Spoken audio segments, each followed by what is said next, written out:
Great. Thank you very much for that introduction. And welcome to all the participants who have joined the webcast. I think we got a great outcome with almost like I think 300 or 400 participants here. So and I'm very happy for that. My name is Jonas Malmlund. I'm the lead partner for our TMT industry in the Nordics, and I lead a team of senior TMT practitioners in the region. And I will present together with my colleague the Digital Consumer Trends 2020 report that we did last year. And as I said, with me I have my highly esteemed colleague, Duncan Stewart from Canada. Please, Duncan, introduce yourself. Hi, Jonas. Thanks very much. It's thrilling to be with you. I wish I were there in Sweden or Denmark or Norway or anywhere except Canada. In fact, I'm getting bored, stuck here at home. I'm the Director of Research for Deloitte Canada in the areas of technology, media, and telecommunications. And I'm actually about to join our Center for TMT globally. I've been working on the Digital Consumer Trends Survey now since 2010, as well as co-authoring predictions. I've spent a lot of time both in the Nordics and elsewhere. So my job here is to provide a little bit of global context to the findings from the Nordic survey. Jonas? Good, and happy to have you, Duncan. And let's come back to the prediction and do a bit of puff for the prediction at the end of this presentation as well, because I think that's important. So we have one other person in the back of this. We have our colleague Line, who will change slide for Duncan and myself. And if we derail at some point, Line will surely take us back on track with the help of others in the team. So the Digital Consumer Survey, just to give you a few words on the background of this report. It's a report that we've done for many years. We've done it for the whole of the Nordics for the last 3 to 4 years. I think this is the 4th year that we did it for 2020. It's a fairly large report. It's more than 23. It's 23 countries included in the report, and 35,000 roughly respondents globally. For the Nordic cut of this, we have around 5,000 respondents in the age bracket of 18 to 75. Now, the question the report contains more than 150 questions with multiple choice response options and so to it. So it's a very, very data-rich report. And I think also we will concentrate today on the 2020 responses and the results from the 2020 report. At some point, I will do a bit of historical references and when we look at 5G. But I encourage you to reach out to your local contacts as well if you're interested to see the different developments over time, because for the last 3 years, we've built an excellent track record of data and how different areas have evolved over the last 3 years. So from that perspective, a very data-rich report indeed. Jonas, one comment I would make, given the population of the 4 countries, a survey of 5,000 people, it's actually a very large, statistically significant, robust survey. So the data is really very solid from that kind of survey perspective. I agree. Yes, very good. Thank you. Line, could we take the next line and look at the agenda, please? So what we will cover, we'll cover some of the key areas that we have in the report for 2020, and we look at COVID as one. We have basically 4 different items, and then we should see if we get into the 5th, which a bit potentially we will add it if we get there in time. If not, the 5th one you will have to do as a homework on your own. But the 4 areas we will cover is COVID's impact on our digital life. We had a number of questions now in the 2020 report, which was done over summer. I think July time we did the questioning around the impact of COVID, both in terms of usage and consumption, device preference and so forth, and also attitude towards working from home. So that's one area, the first area we will cover. Then we will look at 5G as the next topic. We've asked questions around 5G for a number of years, but now we can see it basically in all of the Nordic countries, we have an imminent rollout of the 5G network coming up. So it'll be very interesting to see the results of the 5G questions that we post in terms of knowledge, insights, and understanding of 5G's capability and the attitude towards it. As a third one, we will look at the impact on streaming on media providers. And obviously, that's one of the areas where COVID has had an impact also and boosted the usage, the consumption. And one of the things that we've asked whether this would be an extended, this be a permanent shift in terms of consumption pattern, which obviously is interesting from a number of aspects. And the 4th area we will look at is changing attitudes, changing behaviors when it comes to financial services. And that's also an area where we've had asked questions for a number of years, and we can see how it evolves and the increased adoption of financial services across the Nordics, and also using more advanced financial services through the smartphones.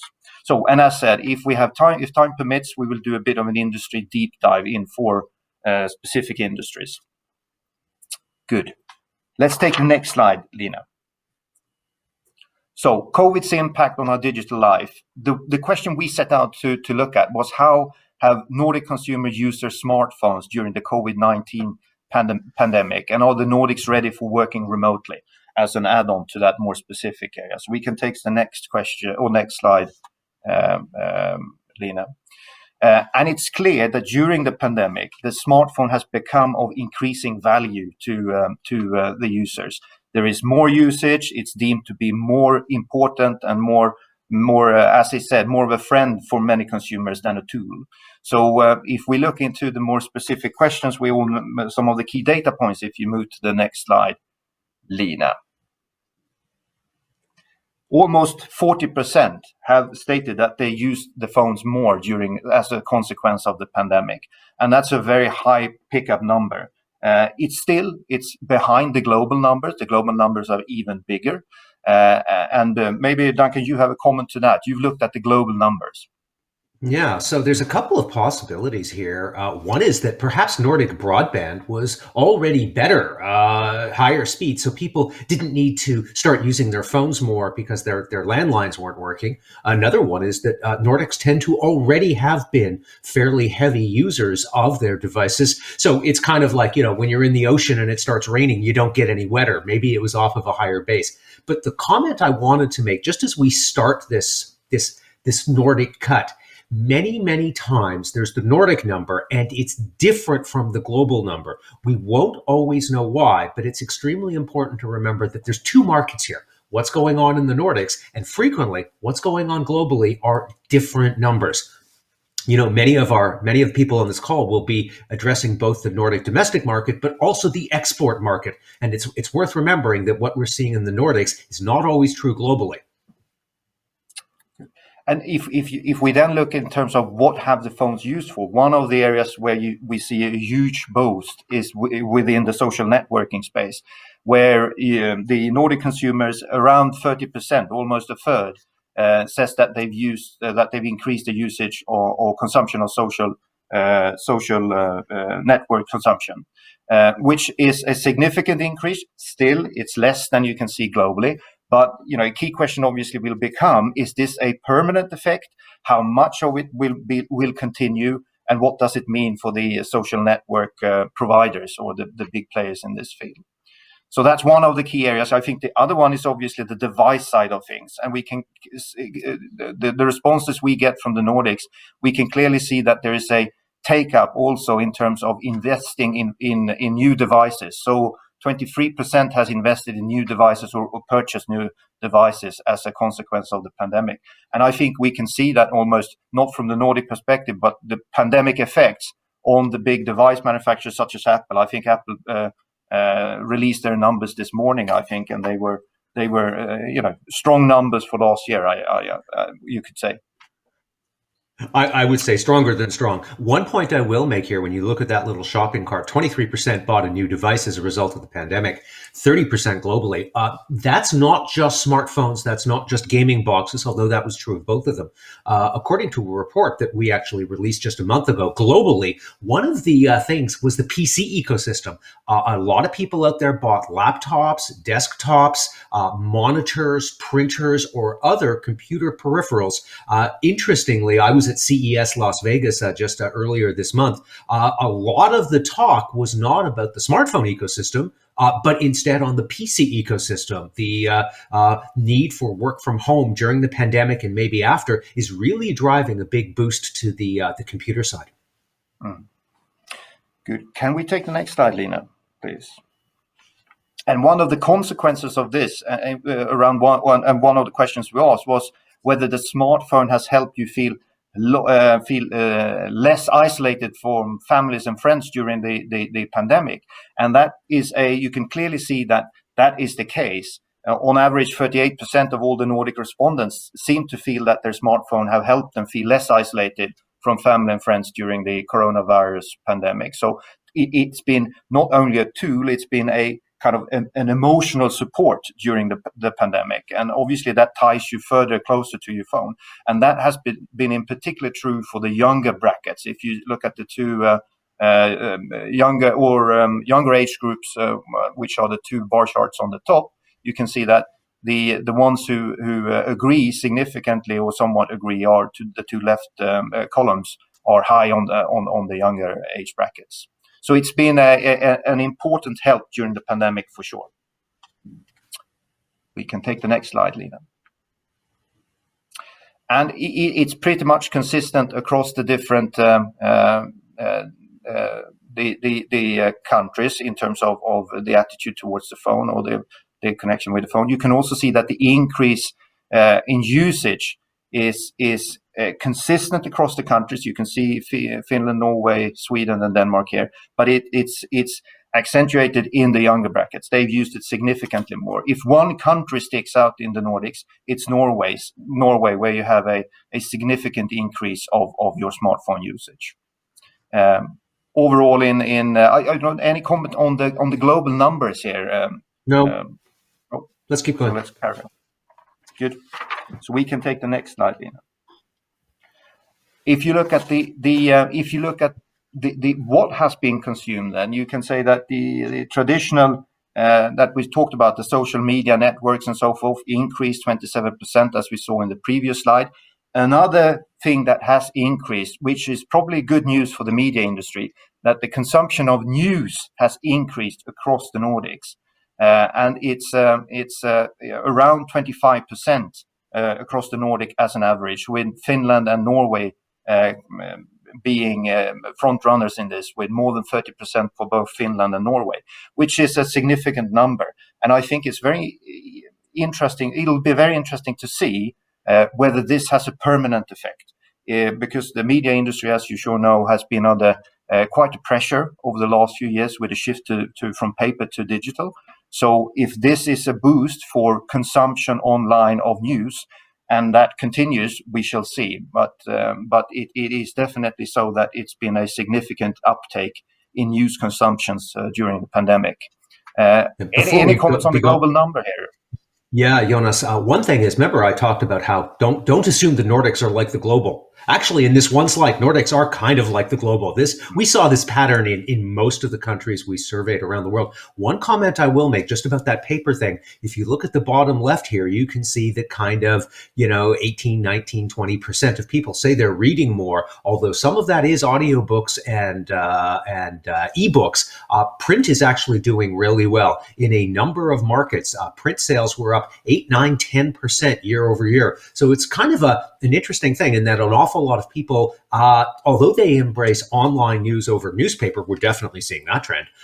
In books, we're seeing a bit of a counter trend with print doing actually surprisingly well. Good, thank you. And then we've also looked at the device side of things, Duncan, and see which devices are the preferred one. And here we also have historical development next slide, numbers. Lina. On the chart. And if we take the next slide, Lina. Yeah. So this is one I wanted to talk to. So this is a global slide. You can see this is European only.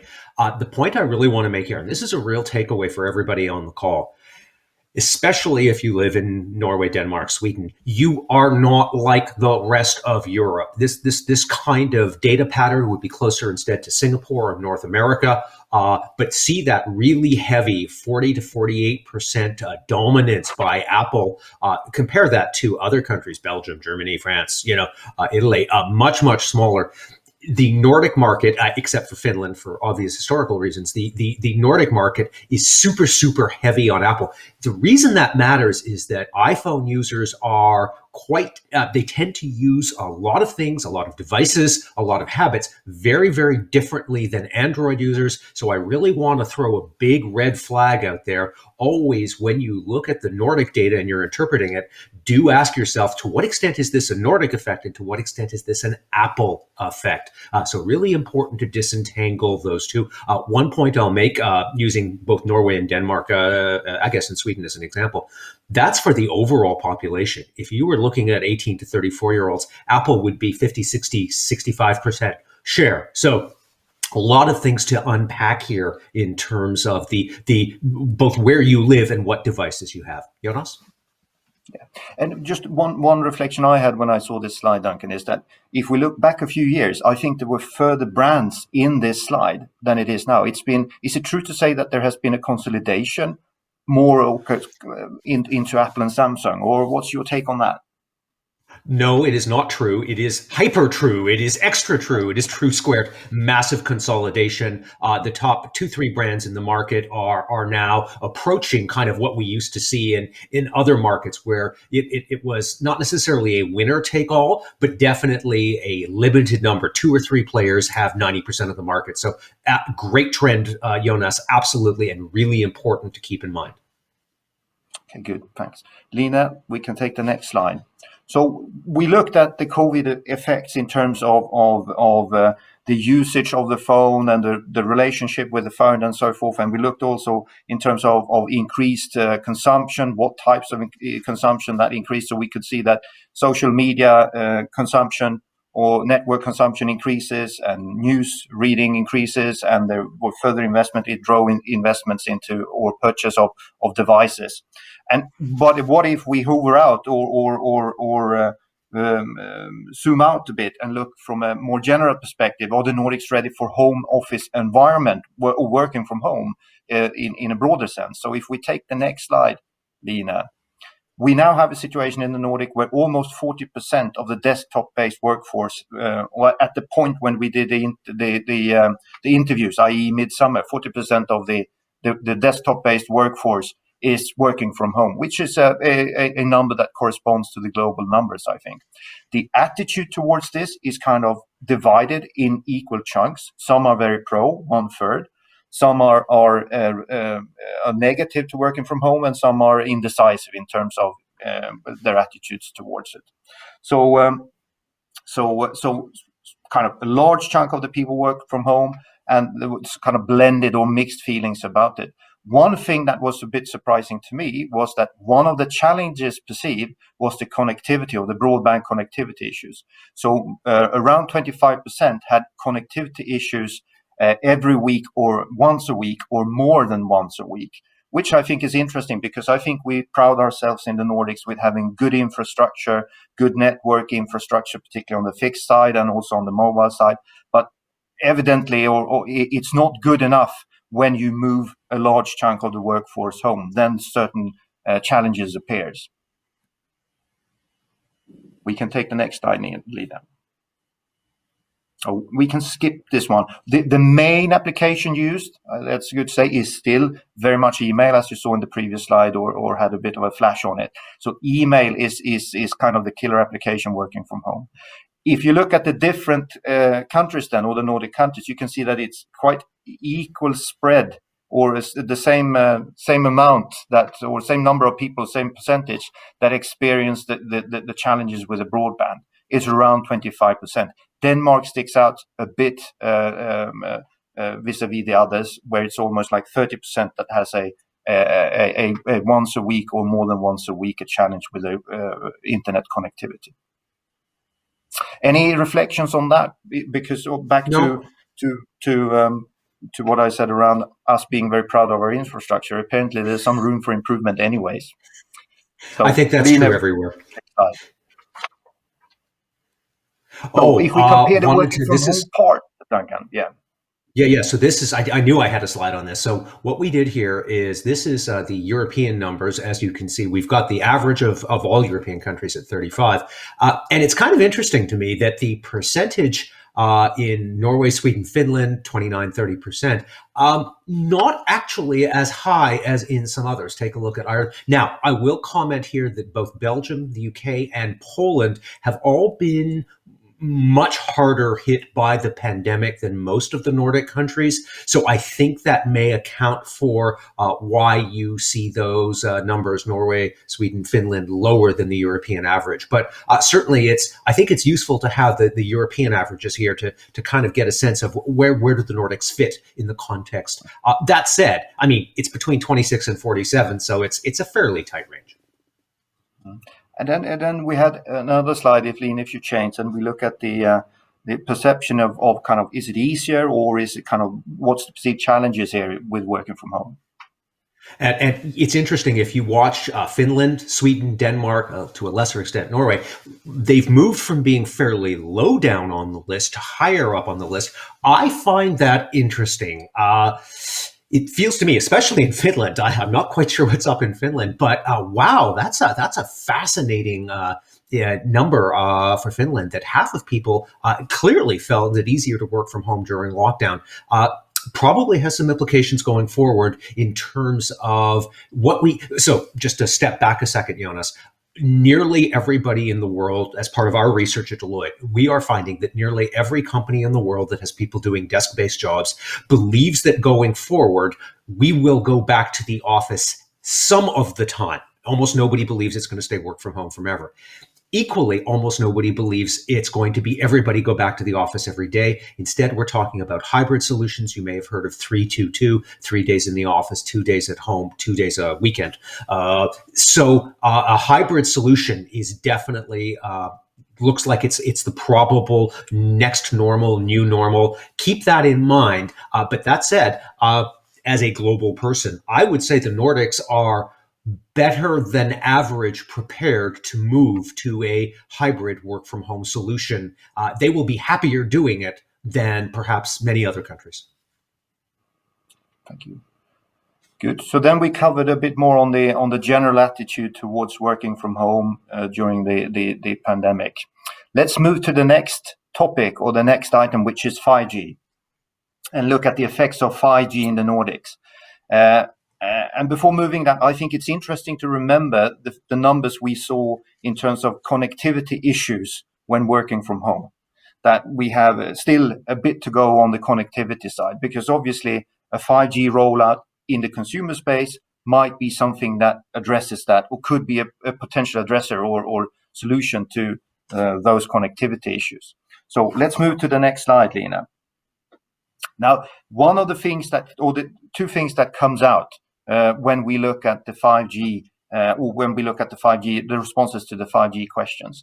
The first one is that there is a lack of understanding and knowledge in terms of what 5G will bring, the capacity of 5G, the implications of 5G. That's one thing that is clear from the responses that we see.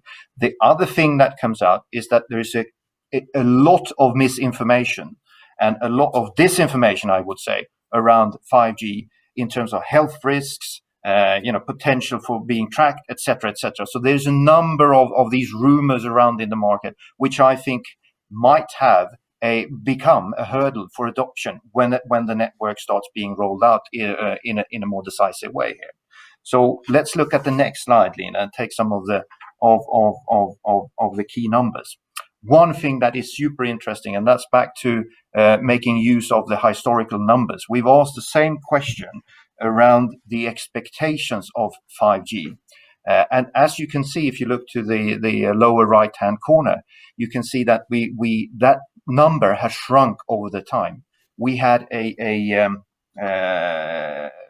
it's trending downwards. We have a higher expectation in 18, and now we're down at 59% in 20. So I guess this, for the telecoms industry and the operators in particular, this is a bit of a challenge. You have a consumer segment that apparently has decreasing expectations of what 5G will bring, and I would assume then also a less of a willingness to pay for that when it comes out. So obviously this must be a challenge for the operator environment.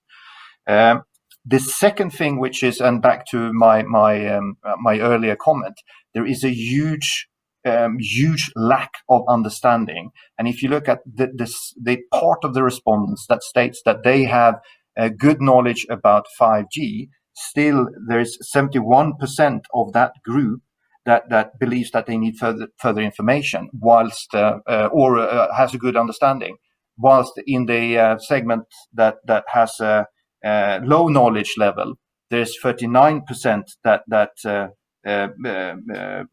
believes that there are health risks and so forth with 5G, so has that understanding. So there is a lot of misunderstandings out there in the market. Adoption-wise, you can say that there's still a low adoption, but obviously there has been few of the networks becoming operational. That would change obviously over the forthcoming year. We have around 6% of the respondents that says that they're using 5G, which is 4% globally. Any comments on the global numbers, by the way, there, Duncan? Not yet. So let's move on to the next slide. So even though some of the Nordics telecom operators have already activated their 5G networks, a lot of the Nordic consumers seem to understand the technology or not to understand the technology and how it will fully affect their lives. So the kind of lack of understanding. And more than half of it, 61% of the Nordic respondents state that they think they do not know enough about 5G, which is that is on par with the global number, I guess, Duncan. Yeah, very in line. So let's move to the next slide, Lena. And one of the things that is kind of more not 5G specific, but to mobile broadband adoption, that has been and still is a hurdle or a barrier for adoption. You would think that speed would be it, but necessarily not. It's the payment schemes or the data plans which makes it difficult for adoption or inhibits or is a barrier for adoption. So limited or unlimited data plan is a determining factor when deciding whether to use mobile internet as the primary internet connection at home.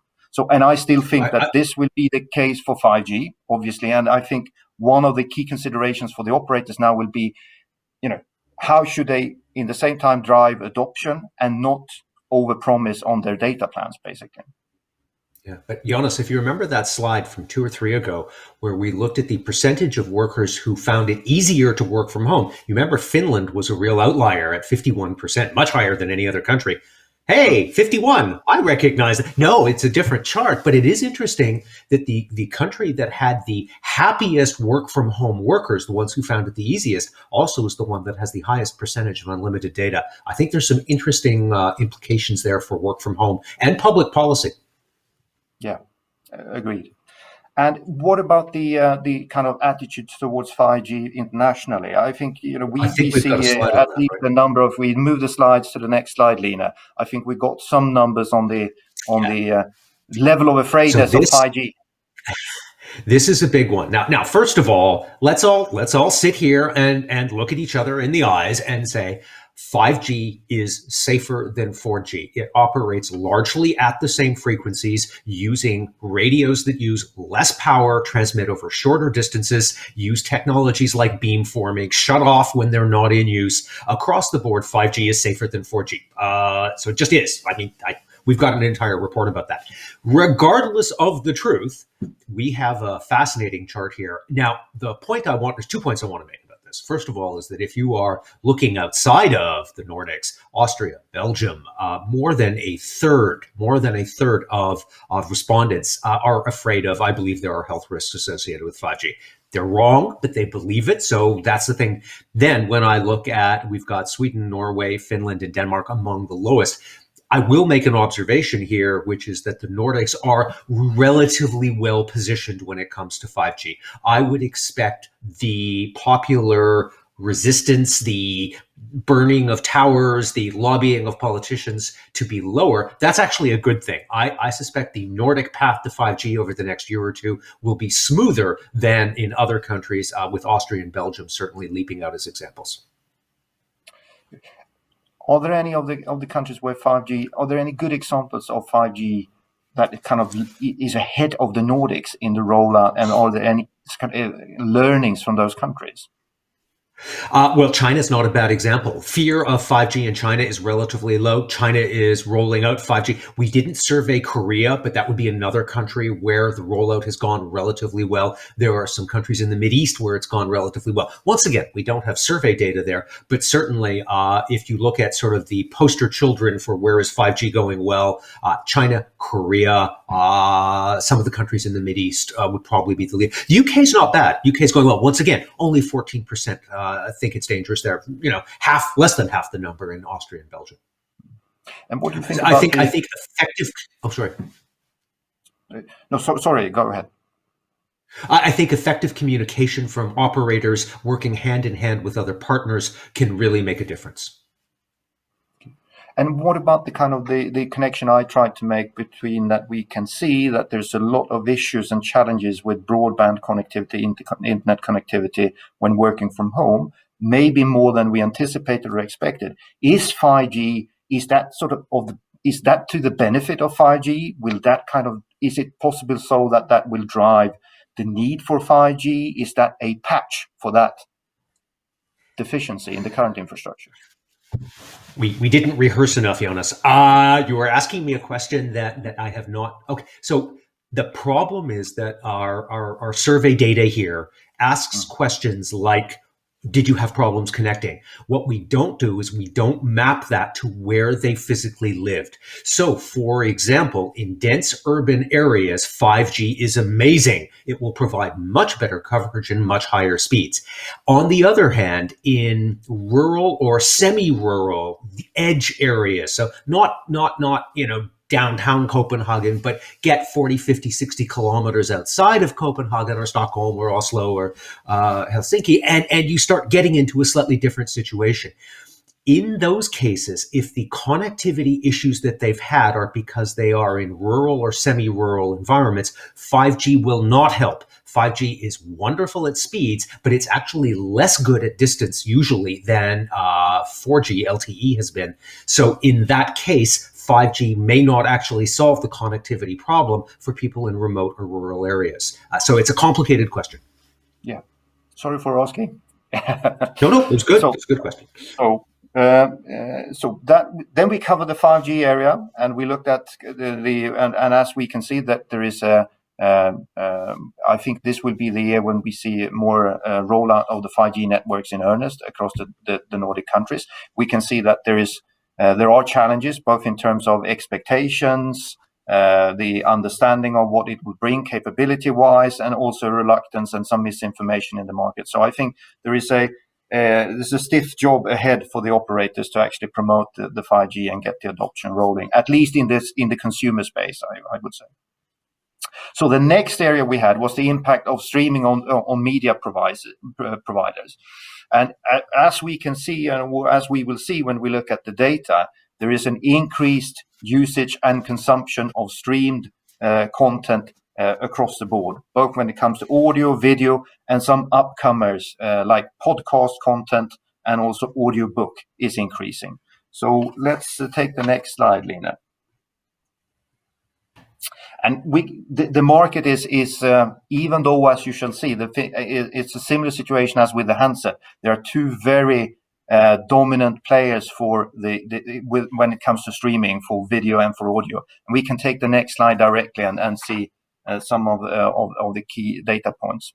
And as you can see, if you look at the streamed audio, if we start there, Spotify has a really, really dominant position in the Nordics. 44% of the respondents have access or use Spotify. And the other ones, if you see the competitors like Google and Apple and Amazon, they come from a very, very low base indeed. So a very strong position for Spotify.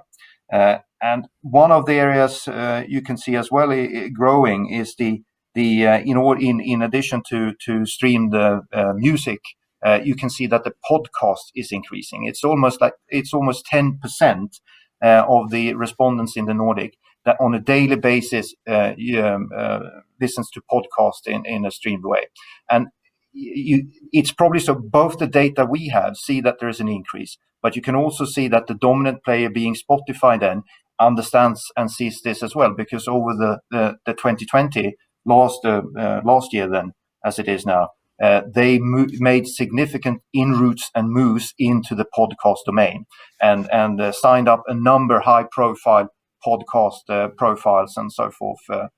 So it's clearly an area that will be important and interesting to follow going forward. I don't know if you have any comments on the podcast side, particularly there, Duncan. Yeah, a little bit. First of all, the Nordics are one of the leaders in podcasts.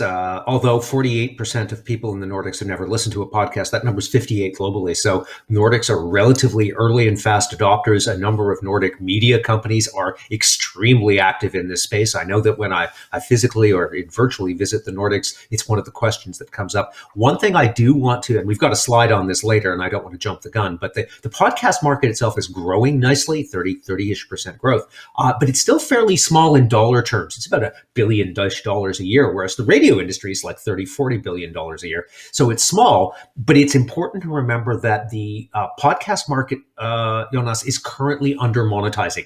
They are punching below their weight. The dollar value of podcasts as compared to the number of people listening, or the amount of time they're listening, or the extremely attractive demographics of the listeners, all suggest that there is significant room for podcasts to improve its monetization. So that's a 2021 prediction for free.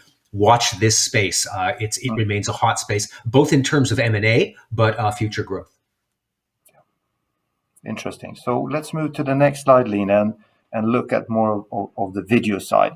And equally to, in the same way that Spotify has a super dominant position in the streamed audio space, in the Nordics, Netflix is the number one player by far. So you can see, and in particular in the younger segments, you can see that Netflix is the preferred platform of choice, and 2/3 basically roughly have access to it or uses Netflix. So Netflix has a super dominant position, but we can see also that there's a number of newcomers coming in here. So this will be an increasingly competitive space. I think it has been competitive, and it'll be increasingly competitive, but it's clear that Netflix is some sort of base package when it comes to the streamed or video content. So the survey shows that an average of around 25%. Sorry, Duncan. No, go ahead. So around 26% of the Nordic consumer streams more movies and TV series as a result of staying home during the pandemic. And even more interesting, 16% of them says that they will continue to do so after the pandemic. Those numbers are lower than global, and you can probably comment on the global numbers then, Duncan. But this is a significant uptake, I think, on the usage, obviously. Yeah, if anybody's worried about me, a large bear did not just walk through my kitchen. That's my wife, Barbara. It is currently minus 15 Celsius here, and she's wrapped up in her big fur coat. I actually don't want to talk so much about the global numbers on Netflix and so forth from our survey. Jonas, I want to plug, just out last week is a report, an entire report from our US firm on streaming and churn. So I'm just going to give you for 2 seconds here 2 highlights. The average number of streaming services in the US pre-pandemic per household was 3. That went up to 5 during the pandemic. So it's yes, Netflix is still there, Disney is still there, but they're expanding the package a lot. That's the first point. The second point is churn is the new normal. What we looked at is in both May and October, only 5 months apart, the percentage of people who were changing their package, adding, canceling, or both adding and canceling, went from less than 30% to nearly 60%. So more than half of American consumers by October of 2020 were churning their various streaming video services. So Jonas, my point is there are many players, and it's an extraordinarily different kind of market. People are not signing up and staying on. They're coming on, they're coming off, they're switching. Really, really important. That report is available on the Deloitte website. I would highly commend it for anybody interested in streaming. Good, thank you. So Lena, if we take the next slide, we can move quickly on that one, I think, because this is the slide, access to music streaming services among the Nordic adults. And as we concluded on the previous slide, Spotify has a super significant position, a dominant position. So we can move to the next slide. this slide is interesting because it comes back to kind of where the market in terms of streaming is developing. And this question asked about usage of mobile phone for audio activities. And as you can see, listen to podcasts. We discussed that before. It's a high number there, and particularly among the younger, and that's almost consistent. The second one is listening to audiobooks, which is also among the younger, a fairly high percentage number. And maybe the even more interesting, is the radio part, which is the third diagram or graph to the right here, where you can see that approximately across the board 50% or half almost, at least in the younger brackets, use their phones to listen to streamed radio. And I know that you've done research on the radio specifically, Duncan, before, and kind of that it's an area that is somewhat underestimated in its potential, I guess. Although a little weaker maybe during the pandemic, one of the big places that people tend to, although we can listen to radio when we're working from home in our kitchen, hypothetically, a lot of the listening does come in the car. And of course, with so many people working from home, we've seen car use down. That's had an impact actually on both radio and podcasts globally. So it'll be interesting to see what happens when we return to a post-pandemic world. Yeah, and one of the things also, I remember I referred to it in the slides before. If you look at the moves of Spotify, the dominant player, they moved into podcast last year, and recently, I think last week, it was announced that they will move into audiobooks. So clearly, they see this also as an upcoming area or an interesting area for them to move into. Good. So we can go to the next slide, and we can skip that slide, I think, the preferred devices to play games on. But let's move into more of the final chapter, or the final of the four areas, the financial services and use of financial services over the phone. So what we can conclude, if we move to the next slide, Lena, is that this area is still increasing. It's been a constant kind of increase in the use of financial services over the smartphone over the years. And obviously that goes hand in hand with the increased capabilities of the smartphone. So if we move into the next slide, Lena, some key numbers here. You can see that when it looks to using the smartphone to transfer money, it's across the Nordics around 2/3 that uses it at least once a month or more. So a good take up there. That's one of the key services that you use it for financially. And the other one is checking the balance and bank account, and doing that at least once a month. That's even further. It's almost 25 or 75% across the Nordics. So these are the two financial services that are mostly used and most frequently used, and they continue to increase year on year. One other interesting thing, I think, is that it's still the credit or debit card that is the preferred payment solution, even if you work through your phone. So 75% of the purchases are done with the help of credit and debit cards still. And we will look at some other numbers when we continue on that point. But anything you would like to reflect on here from a global perspective, Duncan? Yeah, it really depends. If you look at Asia Pacific, the Nordic numbers would not be out of line. You would say, yeah, that's more or less in line. On the other hand, when you look at much of Western Europe and all of North America, these numbers would all be higher in the Nordics than they would be in those areas. The Nordic countries are, to put it bluntly, more advanced in using phones for various kinds of financial services. We can take the next slide, Lena.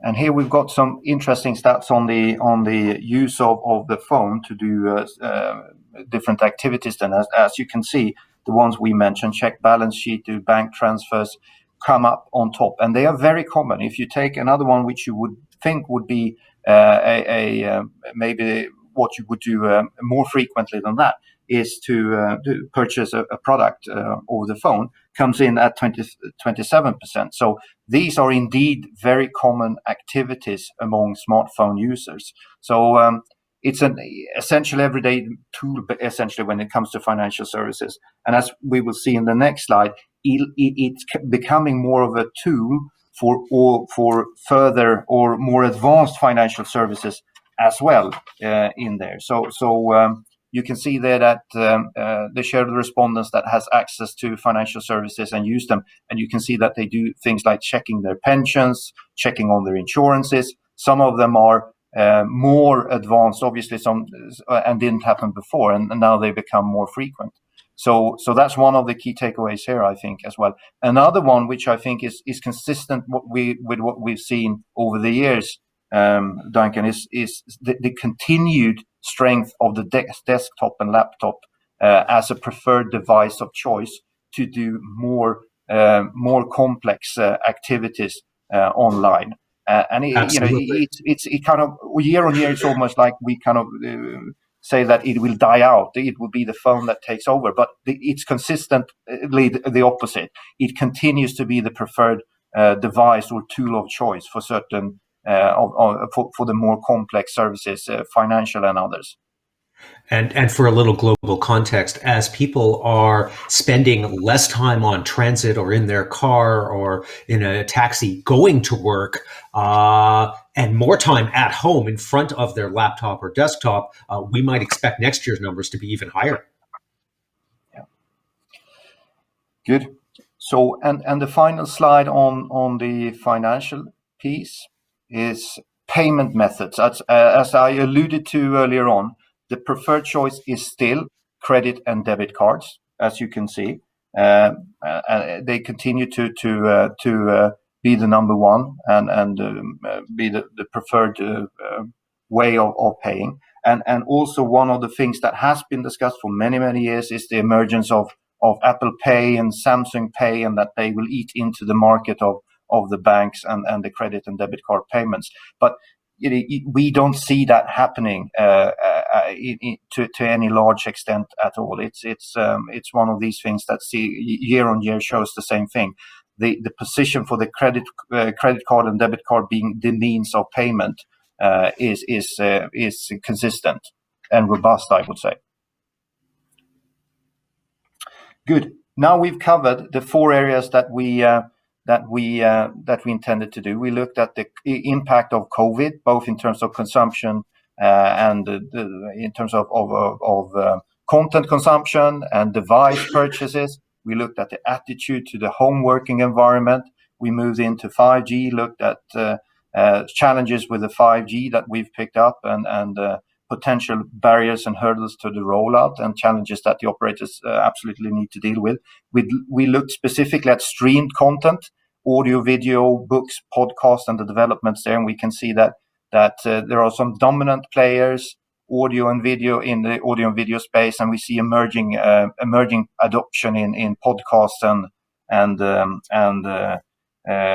podcast and audio books. And then finally, we looked at the development and the changes in the financial services, or not financial services, but the financial applications and activities that you do over the phone and the developments there. So we have now about 13 minutes. I can mention quickly just a few things on 2 of the industries. I think it's worthwhile when you get access to the material, or if you go to the websites and look at the material, I encourage you to look at the industry deep dives. There are good observations. We've covered 4 industries that we believe are where the responses have a huge impact, or the data points are very relevant. And that's obviously telecoms. We look at retail, we look at public sector, and we also look at financial services. We covered financial services by looking at what people actually do in terms of transaction or financial transactions over the phone. Telecoms we covered partially through the 5G, but let's just mention a few things on potential impacts of what we see in the data for public sector and retail. If we take the next slide, Lina, just a quick comment on the 2 ones. I think one of the key takeaways on the public sector piece, and apologies, it's a super dense slide and it's probably very difficult to see, but as one of the potential outcomes of the pandemic, and it is a potential change of attitude. There is reluctance to being tracked and traced in terms of data, sharing data, and so forth. But it's clear that it's in particular among the elderly or older age brackets, or in the older age brackets, there is a potential, or there's indication that there's a change in attitudes towards a more positive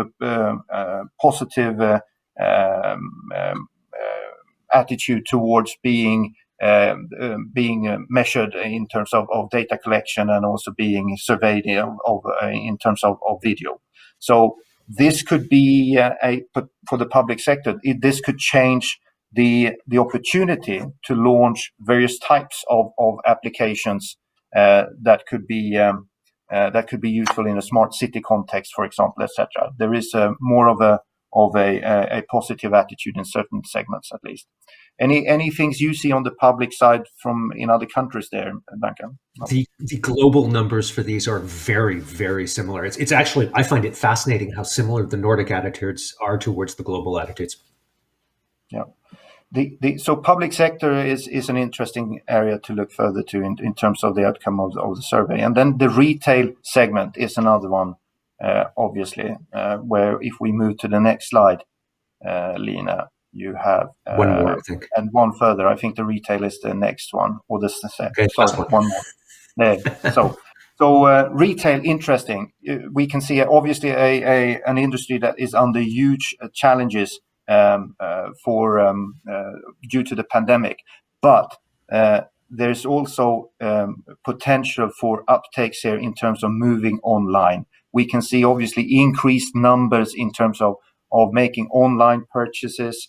It's a bit different between the different types of products, if it's grocery or other products, but you can clearly see that this will increase the move from physical stores into digital stores. And I think a key question for the retail industry will be how much of this will continue. Is this a step change in the behavior of the consumers, moving away from physical stores into digital stores? So I think this will be key for the retail sector to watch closely and quickly be agile in the response to a more long-standing effect of the pandemic here. Any final words on that from you, Duncan? Yeah, and this is very high level. It's around the world, consumers have done more of some stuff during the pandemic and less of others. Sometimes that is leading to pent-up demand. Almost certainly, people have been saving money because they haven't been traveling and going on vacations and going to concerts and live music and stuff like that. And when surveys are being done worldwide, many, many consumers have gone, as soon as this pandemic is less serious and people have their vaccines, I am going to travel 365 days a year and go to a concert every night and eat at restaurants 9 times a day. There's an enormous pent-up demand for some of those things. What we are not seeing is this idea of pent-up demand for, I used to never shop online for groceries, and now I do. And boy, once the pandemic is over, I can't wait to go out and buy food again. That doesn't look like it's going to have the rebound effect that we would see for going to the movies or concerts or travel. So to the point here where it's a step change, these are more or less permanent shifts. For retail, it looks like this is the pandemic it's a one-way thing. We're moving more towards online, and we're unlikely to move back. Okay, good. So I very interesting data points across the 4 industries. So again, I encourage you to look into the report and the websites for further details on the industry deep dives. So we now have 7 minutes left, and I think we should use those for picking up on questions and open up for further questions. And we have some questions in the chat already. Please post additional ones. I can actually see some questions here in the chat, Jonas. Exactly. I can see. Anyone you would like to pick up on, Duncan? What does the global non-EU countries' numbers on work from home being easier than working from an office look like? That's an interesting question. I don't actually remember the data. I'd have to plow through it. But at a high level, if I recall, it would be quite similar to the EU numbers. I don't, because I'm doing this from memory. I think I'm trying to answer the question. I think it was roughly similar, but let me get back on that one, and maybe we can send that person an answer. Any others on that you can see there that Jonas, you like? I think we had one on the why do you think the Nordic consumers in general use their phone social media less than the global consumers? Do they prioritize something else? I think it refers back to your point when it comes to increased usage in general of the smartphones. What's the starting point? Is it a high usage or consumption already from the start? Obviously, it's harder then to do top up on that one. So, and I do believe, at least in Norway, the pre-pandemic numbers for consumption of social media networks and the usage there was rather high in international comparison. So I think we're coming from a high base, basically, most likely. Yeah, I would agree with that. It was the growth that was lower. It wasn't that they used their phones less than before. It was the percentage who said they were using it more than before was lower than the global average. There's another question here. Would you recommend unlimited data for a better work from home satisfaction? Certainly, looking at the experience in Finland, that seems to make sense. Now, here we have to step back a little bit. One of the interesting things, Jonas, you and I have talked about this in previous meetings, is that 5G, one of the benefits for consumers is that it offers much higher speeds. One of the benefits for network operators is it dramatically reduces the cost per gigabit of providing data by 90%, even maybe by 95%. I am not sure we will see absolutely unlimited data, but significantly higher cellular data packs on 5G. So instead of having 25 gigabytes or 50 gigabytes per month, it might be 250 or 500. That's not unlimited, but it's starting to get to the point where for many users that is close enough to unlimited that it answers that question. So as a way of getting to that answer, I would not be surprised as 5G rolls out to see 5G offer significantly higher data caps or data packages. Good. At this point, I should probably mention that I will be doing in the Nordics a couple of different webinars, one in Denmark, one in Sweden. The Danish one, I believe, is next Thursday. There's a dial-in number for that. So in this year's 2021 predictions, we have 9 topics, and we look at all kinds of things like virtual video visits, which is an interesting one. We did actually ask in this survey. We look at 5G. We look at 5G in health. We look at new technologies like something called Open RAN, radio access network, plus information on cloud computing, intelligent edge, 8K TVs, and much, much more. Jonas, thanks so much for having me on this call. Really appreciated it. I loved seeing the Nordic cut and being able maybe to add a little global context. Thank you for participating and sharing all your insights, Duncan. And Lene, if you can move to the final slide. Obviously, you might have more questions and so forth. You're more than welcome to go to our websites, download the report. There are further details there, and obviously you can reach out to your local country contacts for if you would like to have more in-depth discussions around the data in the digital consumer survey for 2020 or other areas. And Duncan, in addition to contacting us locally, I know that you are very much active in social media yourself, Twitter and so forth. So I guess follow you is a good thing and interesting thing as well. And there will be upcoming predictions coming and so forth. So I guess you're reachable as well. Very much so. So thank you, everybody, for participating. I hope you enjoyed the presentation. And as I said, please do not hesitate to reach out to us should you have any further interest of discussing the report. Thank you very much for joining, and see you soon.